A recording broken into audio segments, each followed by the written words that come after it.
ஆன்மீக தேடல் நிகழ்ச்சிக்கு உங்களை அன்புடன் வரவேற்கின்றேன். சிந்தனைக்காக சில நிகழ்வுகள். பாகம் 29, திருச்சபையின் சில புனிதர்கள். பாகம் 15, நிகழ்ச்சி பற்றி பார்க்கலாம். இன்றைய நிகழ்ச்சியில் புனித ஹங்கேரி எலிசபெத், புனித எட்விஜ், புனித கிளாரா, புனித லூயிஸ் ஆகியோர்களை பற்றி பார்க்கலாம். முதலில் நாம் புனித ஹங்கேரி எலிசபெத் என்பவரை பற்றி பார்க்கலாம். இப்புனிதை 1207 முதல் 1231 வரை வாழ்ந்தார். இப்புனிதை ஹங்கேரி நாட்டின் அரசர் 2ஆம் ஆண்ட்ரூவின் மகள், புனித எட்விஜின் உறவினர். இப்புனிதைக்கு 4 வயது நடக்கும் போது துரின்சியன் அரண்மனையில் கல்வி அறிவு பெற சேர்க்கப்பட்டார்.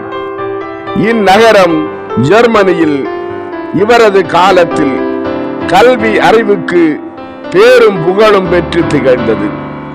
இப்புனிதைக்கு 14 வயது நடக்கும் போதே அரசன் லூயிஸுக்கு வாழ்க்கைப்பட்டார்.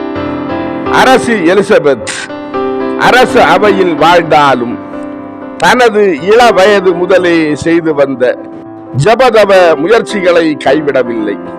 மாறாக அதில் முதிர்ச்சி அடைந்து வந்தார்.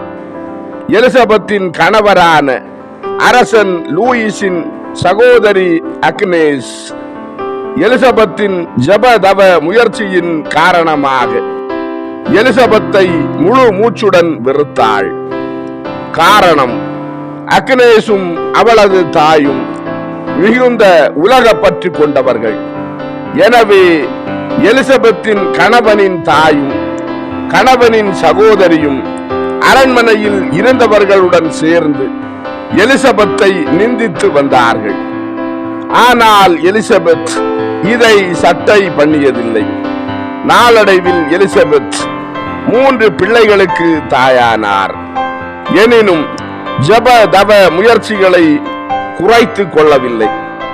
மேலும் ஏழை எளியோரை தேடி சென்று அவர்களுக்கு ஏராளமான பொருள் உதவியை செய்தபோது அரசனாக இருந்த தனது கணவனின் முழு ஒப்புதலும் எலிசபெத்துக்கு கிடைத்தது.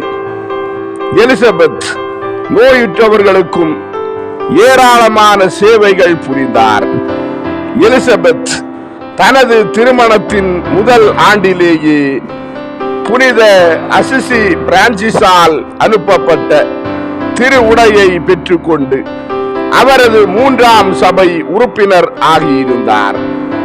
1225 எலிசபெத்தின் நாட்டில் எதிர்பாராத பெருவெள்ளம் ஏற்பட்டது. அத்துடன் பிளேக், பஞ்சம் இவை 2ம் சேர்ந்து கொண்டன. இந்த சூழ்நிலையில் தினமும் சுமார் 900 பேருக்கு அன்னதானம் அளிப்பதற்கு அரண்மனையில் இருந்த விலை உயர்ந்த ஆடை ஆபரணங்களையும் விற்று செலவிட்டார். அரண்மனைக்கு அருகில் தொழுநோய் மருத்துவமனையும் கட்டி எழுப்பினார். அதில் எலிசபெத்தின் நேரடி பார்வையும் சேவையும் நோயுற்றவர்களுக்கு கிடைத்தது. 1228 அரசன் லூயி சிலுவை போரில் பங்கு பெறச் சென்றார். அப்போது அரசி எலிசபெத்தும் 4வது குழந்தையின் பிரசவத்தை எதிர்பார்த்திருந்த நிலையிலும் குதிரை சவாரியாக தனது 6 உயிர் கணவரை பின்தொடர்ந்தார். தென் இத்தாலியில் அரசன் லூயி டைபாய்டு காய்ச்சலில் உயிர் நீத்தார். அவரது உடல் தாயகத்திற்கு கொண்டு வரப்பட்டு நல்லடக்கம் செய்யப்பட்டது. அடக்கத்திற்கு பின் அரண்மனைக்கு சொந்தமான செல்வத்தில் பிள்ளைகளுக்கு பங்கை பிரித்து எழுதி கொடுத்தார். மீதியை கொண்டு மாக்டபர்க் நகரில் ஒரு மருத்துவமனையை கட்டி முடித்தார். இந்த புனிதைக்கு இயேசுவும் மரி அன்னையும் பல முறை காட்சியளித்தார்கள். தமது 24ஆம் வயதில், அதாவது 1231 இறைவனடி சேர்ந்தார். 4 ஆண்டுகள் கழித்து திருத்தந்தையாக இருந்த, அதாவது திருச்சபையில் 1227 முதல் 1241 வரை 178வது திருத்தந்தையாக இருந்த 9ஆம் கிரகோரியார் எலிசபெத்திற்கு புனிதர் பட்டம் வழங்கினார். அரசி புனித எலிசபெத் பற்றி பார்த்து விட்டோம். அடுத்து நாம் புனித எட்விச் என்பவரை பற்றி பார்க்கலாம். இப்புனிதை 1147 முதல் 1241 வரை வாழ்ந்தார். இவள் போலந்து நாட்டின் கோமகன் கென்றி என்பவரை மணந்தாள்.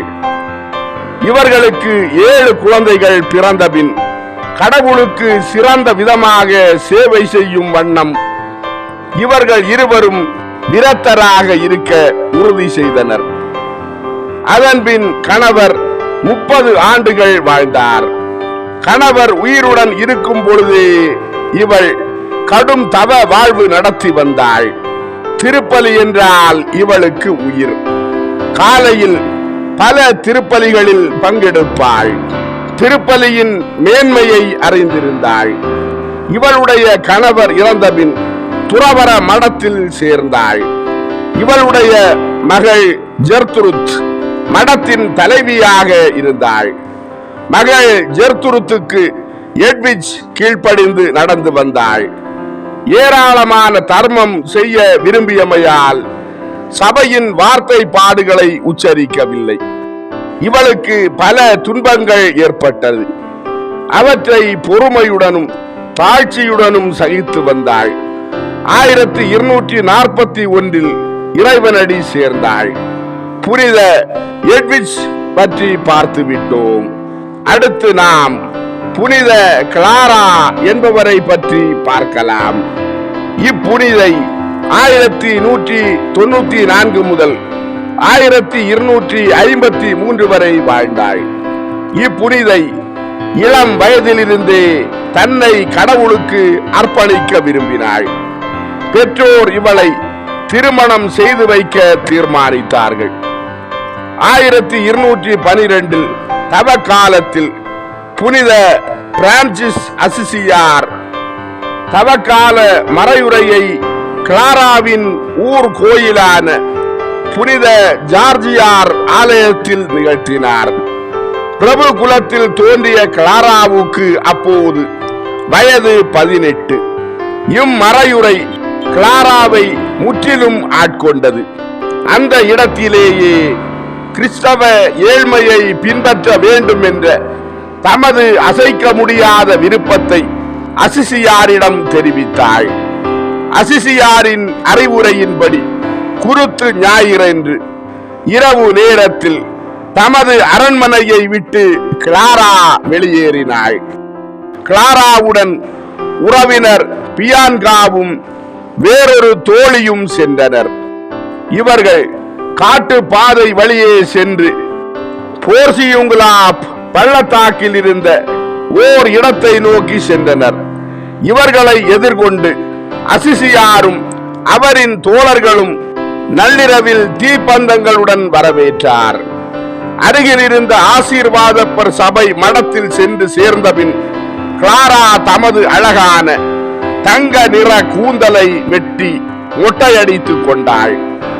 மென்மையான ஆடைகளை களைந்துவிட்டு தவ உடைகளை அணிந்து கொண்டாள். மொட்டை தலையை ஒரு துணியால் மூடிக்கொண்டாள்.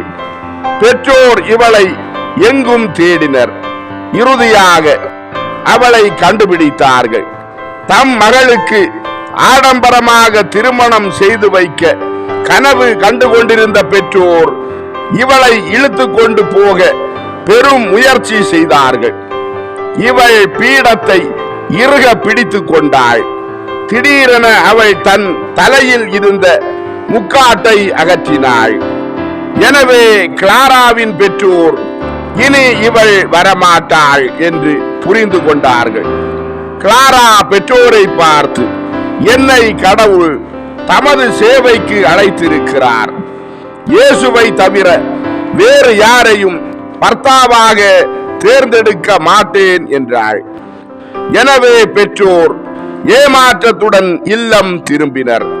புனித பிரான்சிஸ் அசிசியார் கிளாராவை கொண்டு ஒரு புதிய கன்னியர் சபையை தொடங்கினார். இதுவரை பெண்கள் அனுசரிக்காத தவ முயற்சிகளை எல்லாம் இந்த சபையினர் அனுசரித்தனர். ஒவ்வொரு நாளும் ஒரு சந்தி உபவாசம். கிளாராவின் தந்தை ஏராளமான சொத்துக்களை இவளுக்கு விட்டு சென்றார்.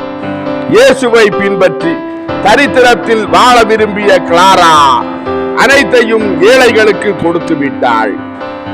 இவ்வளவு கண்டிப்பான தரித்திர வாழ்வு உதவாது. வருமானம் தரக்கூடிய சொத்துக்களை வைத்துக்கொள் என திருத்தந்தை கூறினார். கிளாரா மறுத்துவிட்டாள்.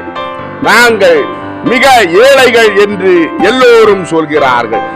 கடவுளை கொண்டிருப்பவர்கள் ஏழைகள் அல்ல என்று இவள் கூறினாள். புதிய சபை பல ஐரோப்பிய நாடுகளிலும் மிக விரைவாக பரவியது. நாளடைவில் கிளாராவின் தங்கை புனித ஆக்னஸும் தாய் ஓரிடோலேனாவும் தங்கை பியாட்ரியும் இப்புதிய சபையில் சேர்ந்து கொண்டார்கள். ஏழை பெண்களின் முன்னேற்றம் தான் இந்த சபையின் சிறப்பு நோக்கமாக அன்றும் இன்றும் விளங்குகிறது. கிளாராவின் 40 ஆண்டு கடுந்தவ துறவற வாழ்வின் போது திருத்தந்தையர்களும் கர்தினால்களும் ஆயர் பலரும் வழிகாட்டுதல் தேடி இவளிடம் சென்றிருக்கின்றனர். இந்த சபையின் ஒழுங்கு ஏழ்மையை பற்றியது. பிரான்சிஸ் அசிசியாரின் சபை ஒழுங்குகளை போன்றது. ஏழ்மையை கடுமையாக கடைபிடிப்பதை சிறிது தளர்த்தலாம் என்று அவ்வப்போது திருத்தந்தையர்கள் எடுத்த முயற்சிகளை கிளாரா அன்புடன் முறியடித்தார். தொடர் உண்ணா நோன்பு, புலால் இன்மை, தேவை இருந்தால் ஒழிய மௌனம், காலணிகள் இன்றி நடந்து செல்வது, இரவு விழிப்புடன் கூடிய ஜெபம் ஆகியவைகளின் வழியே தங்கள் வாழ்வை இவர்கள் இறைவனிடம் அர்ப்பணித்தார்கள். இவ்வளவு தவ முயற்சிகளுக்கு இடையில் இவர்களின் மன மகிழ்ச்சி யாவரையும் வியக்க வைத்தது. 1244 ஒரு நள்ளிரவு சரசேனிய கொள்ளை கும்பல் இவர்களின் மடத்திற்குள் நுழைந்து சூறையாட திட்டமிட்ட போது திவ்ய நற்கருணை பாத்திரத்தை கையில் ஏந்தி, ஆண்டவரே, உம்முடைய ஊழியர்களாகிய நாங்கள் அவிசுவாசிகளான இவர்களது கையில் அகப்பட்டு அழிவது உமக்கு விருப்பமா என்று மன்றாடினார். இவளது மன்றாட்டுக்கு கடவுள் செவி சாய்த்தார். எதிரிகள் திடீரென அச்சம் கொண்டு ஓடி மறைந்தார்கள். தமது 59ஆம் வயதில் யோவான் எழுதிய ஆண்டவரின் திருப்பாடுகளின் வரலாற்றை 3 கன்னியர்கள் படித்துக் கொண்டிருந்த போது 1253 ஆகஸ்ட் 12ஆம் தேதியன்று இறைவனடி சேர்ந்தார். 2 ஆண்டுகளுக்கு பின் இவருக்கு புனிதர் பட்டம் கொடுக்கப்பட்டது. புனித கிளாரா பற்றி பார்த்துவிட்டோம். அடுத்து நாம் புனித லூயிஸ் என்பவரை பற்றி பார்க்கலாம். இவர் 1215 முதல் 1270 வரை வாழ்ந்தார். இவர் அரசர் 8ஆம் லூயிஸின் மகன். தாயின் பெயர் பிளான்ச், அதாவது வெள்ளையம்மாள். இவள் காஸ்டில் நாட்டின் அரசர் 8ஆம் அல்போன்சின் மகள். புனித லூயிஸ் தமது 12ஆம் வயதில் தந்தையை இழந்தார். இவரின் தாய் பிரான்ஸ் நாட்டை ஆண்டு வந்தாள். ஆனாலும் லூயிஸுக்கு உத்தம கிறிஸ்தவ பயிற்சி அளித்தாள். தன் மகன் அன்பும் பக்தியும் நீதியும் உள்ள அரசனாக வேண்டும் என்று ஆசித்தாள். அவள் தன் மகனை பார்த்து, மகனே, பாவமே உலகத்தில் மிக பெரும் தீமை என்பதை ஒருபோதும் மறவாதே. நான் உன்னை நேசிப்பது போல எந்த தாயும் தன் மகனை நேசித்ததில்லை. ஆனாலும் நீ ஒரு சாவான பாவம் செய்து கடவுளை மனம் நோக செய்வதை விட சாவதை பார்க்க ஆசிப்பேன் என்று அடிக்கடி கூறினாள். லூயிஸ் பிரான்ஸ் நாட்டில் அரசராக முடிசூட்டப்பட்ட விழாவில் இறைவனால் அருள் பொழிவு செய்யப்பட்டவராகவும் மக்களின் தந்தையாகவும் அமைதியின் அரசராம் கிறிஸ்துவின் பிரதிநிதியாகவும் பணிபுரிவேன் என்று உறுதிமொழி எடுத்துக்கொண்டார். அரசனின் கடமைகளை விசுவாச ஒளியில் மட்டுமே சீர்தூக்கி பார்த்தார். நாட்டில் அமைதி நிலவ வேண்டும் என்பதையே விரும்பினார்.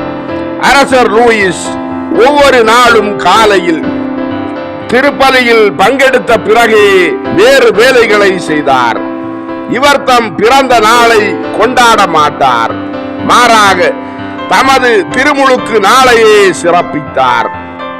புவாசி அரசர் என கையெழுத்திட்டார். இவர் பல நல்ல பழக்கங்களை தொடங்கினார். திருப்பலி நேரத்தில் விசுவாச பிரமாணம் சொல்லும் பொழுது மனிதன் ஆனார் என்ற சொற்களின் போது முழந்தாளிட்டு வணங்க தொடங்கியவர் இவரே.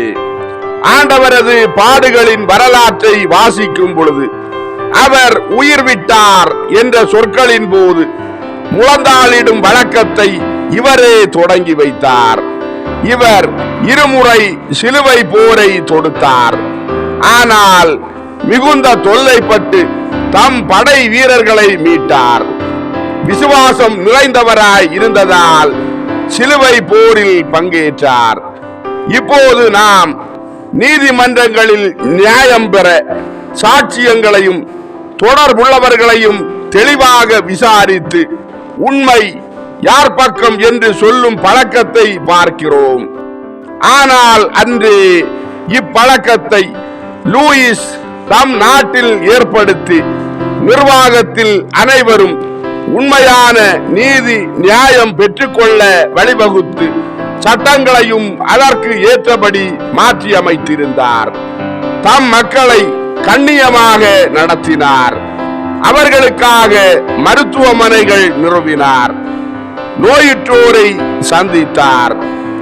ஏழைகளிடமும் நிர்பாக்கியரிடமும் மிகுந்த அனுதாபம் காட்டினார். பார்வை அற்றவர்களுக்கு விடுதி அமைத்தார். அதில் 300 பார்வையற்றவர்கள் இருந்தார்கள். தவறிய பின் திருந்திய பெண்களுக்கு பாதுகாப்பு இடம் கொடுத்தார். ஒவ்வொரு நாளும் 100 ஏழைகளுக்கு உணவு கொடுத்தார். லூயிஸின் 44ஆம் வயதில், அதாவது 1270 பாலஸ்தீன் செல்லும் வழியில் நோய் ஏற்பட்டது. இறுதி திருவருட் சாதனங்களை பெற்று அயல் மண்ணில் இறைவனடி சேர்ந்தார். 27 ஆண்டுகளுக்கு பிறகு புனிதர் பட்டம் கொடுக்கப்பட்டது. அன்பார்ந்தவர்களே, ஆன்மீக தேடல் சிந்தனைக்காக சில நிகழ்வுகள். பாகம் 29 திருச்சபையின் சில புனிதர்கள். பாகம் 15 நிகழ்ச்சி இதோடு நிறைவடைந்தது. அடுத்த நிகழ்ச்சியில் உங்களை சந்திக்கும் வரை உங்களிடமிருந்து விடைபெறும் உங்கள் ஜான் பிரிட்டோ. ஆன்மீக தேடல் தொடரும். நன்றி.